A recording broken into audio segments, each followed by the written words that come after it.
قبل أيام نزلت بالمسلمين نوازل، وهذه النوازل أنزلها الله تعالى في بلاد أهل الإسلام، في تركيا وفي سوريا وفي غيرها من البلاد الإسلامية. هذه النوازل هي تلك الزلازل المدمرة التي دمر الله تعالى بها أولئك الناس. هم يصلون كما نصلي، يصومون كما نصوم، ويشهدون أن لا إله إلا الله وأن محمدا رسول الله. فيهم الكبار، فيهم الصغار، فيهم الأبرياء، فيهم النساء، فيهم الأطفال، ولكن الله تعالى زلزل الأرض بهم ثواني، لم يبق على ظهرها بيتا لا شاهقا، لا بيتا لا دارا، سواها مع الأرض، فمات آلاف البشر، مات آلاف الناس في أقل من لحظات، في أقل من دقائق. مات خلق كثير، هزة أرضية كبيرة شعرنا بها. الله تعالى جعلها في تلك البلاد، فهدمت المساجد وهدمت العمارات وهدمت البيوت على رؤوس أهلها. لقد باتوا ليلهم، ربما باتوا ليلهم على أشر وبطر وزنا وخنا وشرب للخمور، وربما باتوا ليلهم وهم يعبدون الله تبارك وتعالى، وربما باتوا ليلهم يعيشون مع أبنائهم مع أسرهم في ضحك وترف. ما كانوا يظنون ذلك، أمنوا مكر الله سبحانه وتعالى، فزلزل الله تعالى بهم الأرض، زلزل الله تعالى بهم الأرض، ولم يستثني منهم إلا من رحم الله تبارك وتعالى. وفي مثل هذه يقول الله عز وجل: وما هي من الظالمين ببعيد. أيها المسلمون، كثرة الزلازل من علامات الساعة التي أخبر بها النبي صلى الله عليه وسلم. يقول عليه الصلاة والسلام في الحديث الصحيح، أحاديث كثيرة اسمعوها أيها الناس: لا تأمن في يوم من الأيام وأنه يصبح عليك الصباح وقد زلزلت بكم الأرض، زلزلت بك الأرض، قتلت أنت وأبناؤك. لا تأمن مكر الله. يقول الله تبارك وتعالى قبل أن أذكر أحاديث النبي صلى الله عليه وسلم، يقول ربنا سبحانه وتعالى: ولو أن أهل القرى آمنوا واتقوا لفتحنا عليهم بركات من السماء والأرض ولكن كذبوا فأخذناهم بما كانوا يكسبون. أفأمن أهل القرى أن يأتيهم بأسنا بياتا وهم نائمون؟ أفأمن أهل القرى، وأهل القرى هم أهل المدن مثل أحوالنا، مثلنا تماما. أفأمن أهل القرى أن يأتيهم بأسنا ضحى وهم يلعبون؟ أو أمن أهل القرى أن يأتيهم بأسنا ضحى وهم يلعبون؟ يأتيهم في الليل فيزلزلهم، في ساعات هم نائمون، هم في غفلة معرضون. قال الله تعالى: أفأمن أهل القرى أن يأتيهم بأسنا بياتا، يعني من الليل، وهم نائمون. كما زلزل الله تعالى بتركيا وهي فيها المآذن والمساجد، كما في سوريا وهي تعيش في صراع فقراء ومساكين ضعفاء، زلزل الله تعالى بهم الأرض في تلك الليلة، فما نزل إلا نزر يسير من الناس. أفأمن أهل القرى أن يأتيهم بأسنا بياتا وهم نائمون؟ أو أمن أهل القرى أن يأتيهم بأسنا ضحى وهم يلعبون؟ أفأمنوا مكر الله فلا يأمن مكر الله، فلا يأمن مكر الله إلا القوم الخاسرون. لا تأمنوا مكر الله، لا تأمنوا مكر الله.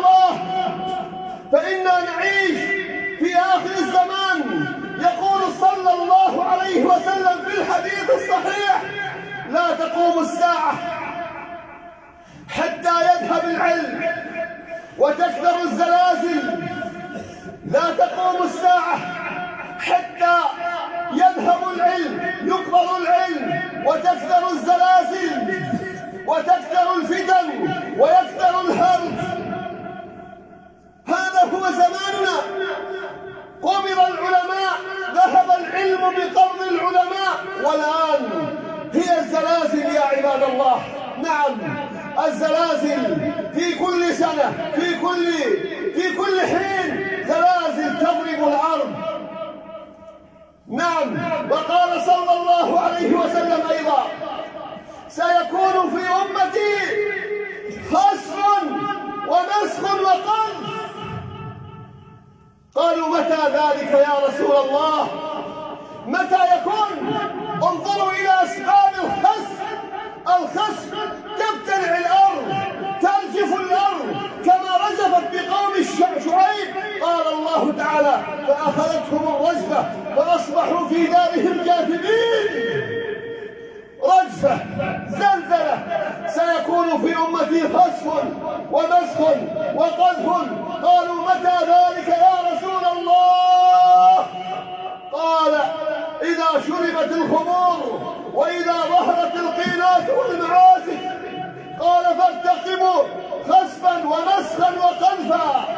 قالت عائشة رضي الله تعالى عنها: أنهلك وفينا الصالحون يا رسول الله؟ أنهلك وفينا الصالحون؟ أهل الصلاح فينا، العلماء فينا، الزهاد فينا، العباد فينا، الوعاظ. أنهلك وفينا الصالحون؟ قال: نعم. قال: نعم، إذا كثر الخبث. نعم، كثر الخبث، كثر الخبث، كثر الزنا، كثرت الخمور، كثر الربا، كثر سائر المعاصي. عند ذلك الله سبحانه وتعالى يزلزل الأرض. هل سمعتم بقول الله تعالى: قل هو القادر على أن يبعث عليكم عذابا من فوقكم أو من تحت أرجلكم أو يلبسكم شيعا؟ لما نزلت هذه الآية على رسول الله صلى الله عليه وسلم قال الله: قل هو القادر على أن يبعث عليكم عذابا من فوقكم. قال صلى الله عليه وسلم: أعوذ بوجهك،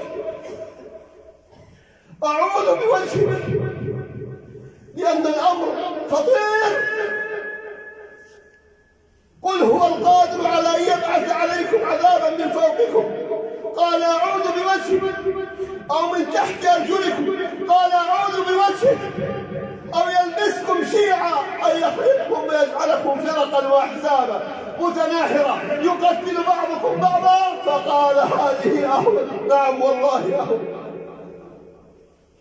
عندما يختلف الناس يقتل 20 30، لكن أن تزلزل الأرض ويموت جميع البشر، لا حول ولا قوة إلا بالله. حسبنا الله ونعم الوكيل. أيها المؤمنون، والله ما هي من الظالمين ببعيد. لقد أخبرنا النبي صلى الله عليه وسلم عن 3 خسوفات ستكون في الأرض لا محالة. 3 خسوفات. الأرض تبتلع، دول تبتلع، لا تبقي ولا تذر. خسف لا تقوم الساعة حتى تسبقها 3 خسوفات. خسف في المشرق، ونحن بلاد المشرق. العراق من بلاد المشرق، إيران من بلاد المشرق، تركيا من بلاد المشرق. خسف في المشرق، وخسف في المغرب، وخسف في جزيرة العرب. هذه ستكون آيات باهرات يخوف الله تعالى بها العباد. أتدرون لماذا ذلك؟ أتدرون لماذا ذلك يا عباد الله؟ والله إنها المنكرات إنها المعاصي. يقول النبي صلى الله عليه وسلم: إذا ظهر الربا والزنا في قرية، إذا ظهر الربا والزنا في قرية فقد أحلوا بأنفسهم عذاب الله. ما أحد أغير من الله أن يزني عبده أن تزني أمته. عندها يغار الجبار في سماواته فترتطم الأرض وترتج الأرض. ارتجت المدينة في عهد عمر بن الخطاب رضي الله تعالى عنه. كيف فسرها؟ لم يفسرها بأنها ظواهر طبيعية ولا تغيرات جيولوجية. اهتزت المدينة على عهد عمر رضي الله تعالى عنه، فقال: ما أسرع ما أحدثتم، والله لئن عادت لا أساكنكم فيها أبدا. لأنه حدث في المدينة معصية ثم اهتزت الأرض. اهتزت الكوفة في زمان ابن مسعود يوم كان وال عليها.